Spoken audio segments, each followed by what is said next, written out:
1936. Tu connais? On a tous appris ça à l'école, au collège, au lycée.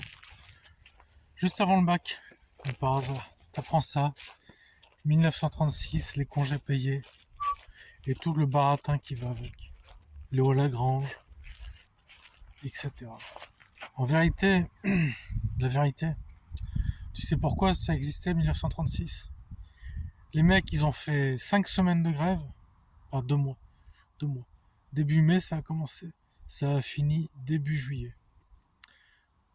Ils ont fait 2 mois de grève, ils ont obtenu 15 jours de congés payés, des vacances, la construction d'un tas de trucs, enfin bref. Tu te dis, waouh. Les gilets jaunes, ils ont fait 1 an de grève.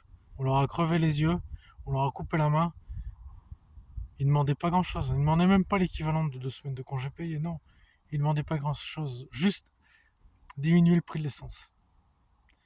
Eh ben, je vais te la dire la vérité.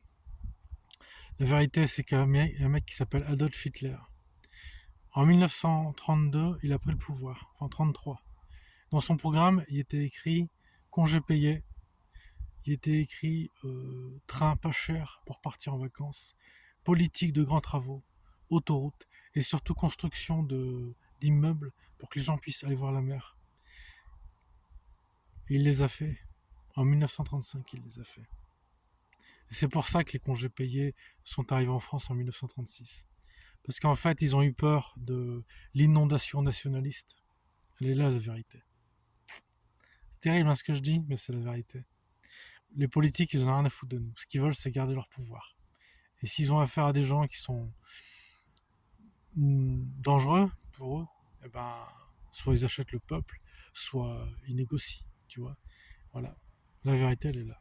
Pourquoi les congés payés, ils ont existé en France? Parce qu'en fait, il y avait un mec de l'autre côté de la frontière qui avait proposé ça avant. Et pour éviter que ça parte en couille ici, bah, ils l'ont fait. Allez, au revoir.